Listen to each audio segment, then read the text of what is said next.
코로나19 유행 이전인 2019년 이후 3년 만에 독감 유행주의보가 발령됐습니다. 오는 21일부터 독감 무료 예방접종이 시작됩니다.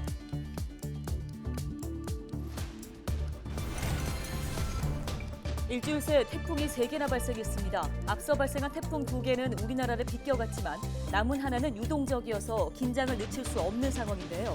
앞으로 기후변화로 9월에 발생하는 태풍이 더 많아질 것이라는 전망이 나왔습니다.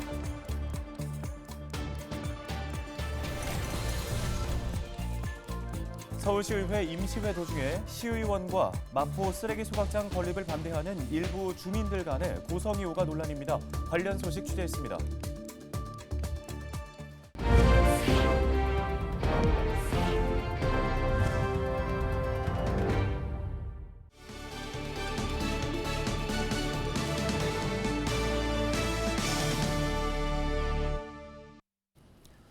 시청자 여러분 안녕하십니까? 헬로티비 뉴스입니다. 첫 소식입니다. 전국에 독감 유행주의보가 발령됐습니다.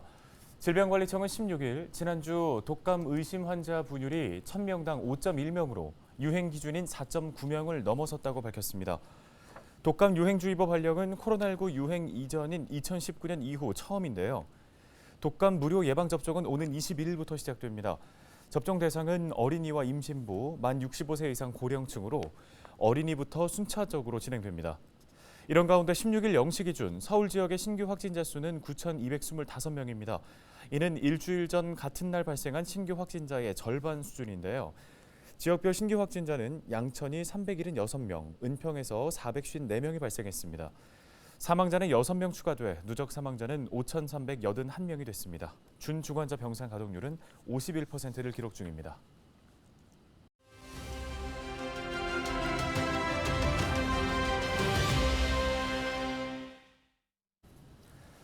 태풍 흰남노가 지나간 뒤 일주일 사이에 태풍이 3개가 더 생겼습니다.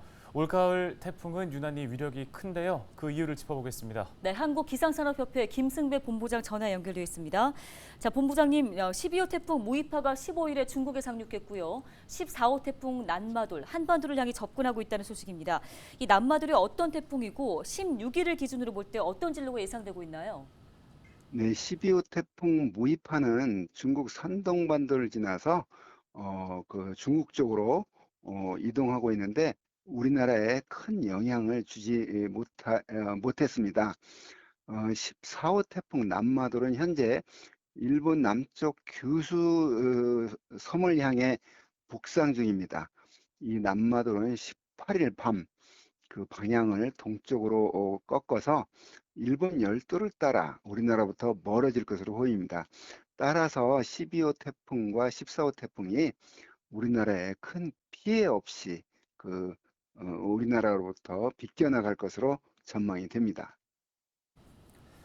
네, 태풍 하면 보통 여름에 많이 발생한다는 인식이 있는데 이미 가을인 계절에도 태풍 걱정을 하고 있습니다. 원래도 가을에 태풍이 많이 발생했나요? 네, 태풍 발생 구역에서는 평균 1년에 26개에서 27개의 태풍이 발생을 합니다. 그중에 우리나라에 접근에 영향을 주는 태풍이 매년 4개 정도 되는데 물론 한여름인 7월과 8월에 가장 많이 우리나라에 접근합니다. 그러나 최근 들어서 9월에 접근하는 태풍도 8월에 접근하는 태풍 숫자 못지않게 많이 접근을 하고 있습니다. 그 이유는 기후변화에 따라서 태풍 발생 구역의 해수면 온도가 과거보다 높아졌고 특히 올해는 그 태풍 발생 구역의 해수면 온도가 평년보다 2 내지 3도 정도 높아서 11호의 흰남도에 이어서 계속 12호, 13, 14호가 발생을 했는데 당시 12, 13, 14호는 한반도 주변의 기압 배치 때문에 우리나라를 비껴가서 큰 영향을 주지 못했습니다. 이제 보통의 한반도 하면 큰 태풍과는 거리가 멀다라는 인식이 있었는데 최근 몇 년 사이를 보면 태풍 피해를 봤을 때 더 이상 안전지대라고 볼 수는 없을 것 같습니다. 우리나라가 태풍의 영향을 많이 받게 된 그 특별한 이유가 있을까요? 네, 원래 7월과 8월 우리나라에 태풍이 가장 많이 접근했는데 최근 들어서는 9월에도 7, 8월과 비슷한 숫자로 우리나라에 접근을 하고 있습니다. 특히 올여름에는 11호 흰남노에 이어서 12호, 13호, 14호 태풍이 발생을 했는데 한반도로 직접 영향을 주지 못하고 비껴가면서 그 9월 태풍에 큰 영향을 받지 못했는데 앞으로는 이런 기후변화로 인해서 9월에 발생하는 태풍이 우리나라에까지 접근할 가능성이 높아졌습니다. 네, 태풍이 북상하고 있다는 예보가 전해진 만큼 기상 상황 수시로 확인하시고 대비하셔서 피해 없으시길 바라겠습니다. 지금까지 한국기상산업협회 김승배 본부장이었습니다.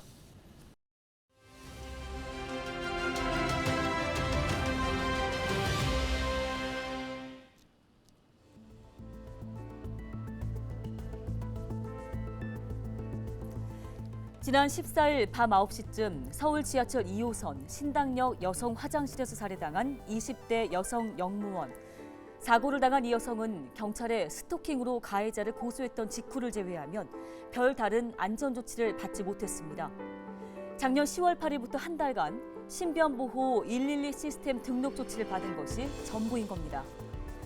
지난해 신변보호 대상 여성이나 그 가족을 살해한 사건이 발생한 이후 여러 가지 제도 개선책이 쏟아졌는데요. 하지만 피해자 입장에서는 보호 조치를 받더라도 100% 안전하다라는 생각은 들지 않고 가해자의 폭언과 협박은 더 크게 느껴집니다. 스토커에게 전자발찌를 채운 뒤에 피해자 근처에 접근하면 바로 알 수 있게끔 법무부나 경찰청이 정보를 통합해서 관리한다는 목소리가 커지고 있습니다. 피해자를 감시하는 것이 아니라 가해자에게 제재를 가하는 방식으로 보호 시스템이 바뀌어야 한다는 얘기인데요. 이 같은 전문가들의 제언, 이제는 반응을 해야 할 때가 아닐까요? 데일리 브리핑이었습니다.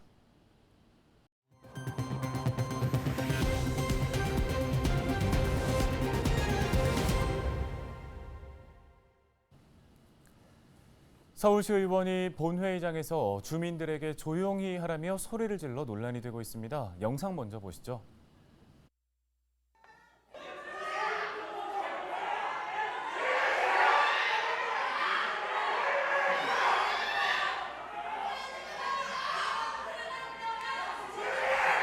홍국표 의원님, 홍 의원님.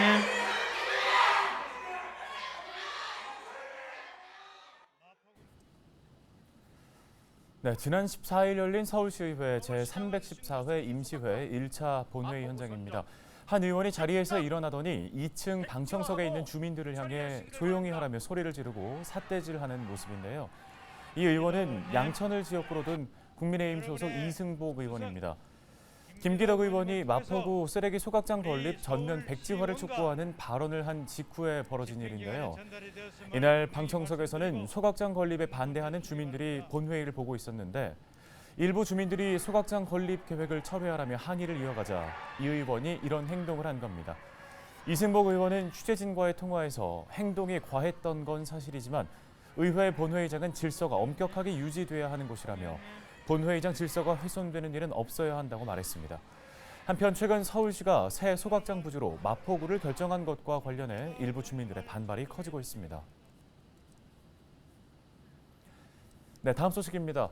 서울 등촌동의 연립 다세대 주택 전세가율이 105%를 기록하는 등 서울 지역에서 깡통 전세 위험성이 높아지고 있습니다. 국토교통부는 지난 14일 전세보증금 미반환 피해 예방 차원에서 지역별 전세가율과 보증사고 현황 등을 공개했는데요. 최근 석 달간 서울의 주택 전세가율은 아파트가 62%, 연립 다세대가 81.2%로 나타났습니다. 이 전세가율이 높을수록 매매 가격 하락 시 전세 보증금을 돌려받지 못할 위험도 커지는데요. 최근 석 달 서울 등촌동의 연립 다세대 주택 전세가율은 105%를 기록하면서 서울에서 유일하게 100%를 넘었습니다. 또 최근 3개월간 아파트의 전세가율은 영등포동 일가가 103.4%를 기록하며 서울에서 가장 높았습니다. 한편 지난 8월 한 달간 서울에서는 전세 보증 사고 178건이 발생해 그 피해액만 442억 원에 달하고 있습니다. 서울시가 내년도 서울형 생활임금을 시간당 11,157원으로 확정했습니다. 이는 올해보다 3.6% 상승하는 건데요. 이에 따라 서울형 생활임금 적용 대상자는 내년부터 법정 노동시간인 209시간을 근무하면 통상임금 기준 한 달에 233만 1,813원을 받게 됩니다. 시는 지난 2015년 노동자와 그 가족이 주거, 교육, 문화생활 등을 보장받으며 빈곤 수준 이상의 삶을 영위할 수 있도록 하는 생활임금을 광역지자체 최초로 도입했습니다. 이번에 확정한 서울형 생활임금은 정부가 발표한 내년도 최저임금인 시간당 9,620원보다 1,537원이 많은 금액입니다. 서울시가 성착취 피해를 본 아동과 청소년을 지원하기 위한 종합 대책을 내놓았습니다. 우선 내년부터 성착취 피해 아동 청소년 통합 지원센터를 운영합니다. 이 센터는 피해 상담, 의료, 법률 지원, 취업 연계 등을 지원하는 역할을 하게 되는데요. 또 성매매 피해 청소년 지원 시설에서 퇴소한 뒤에 기댈 가족이 없어 어려움을 겪는 청소년에게는 자립 정착금을 지원합니다. 이외에도 성착취 피해 법률 소송 비용이 현행 165만 원에서 220만 원으로 늘어나고 상담가가 동전 노래방 등 청소년들이 많이 모이는 곳을 찾아가 상담과 서비스를 연계하는 현장 지원 활동도 강화됩니다.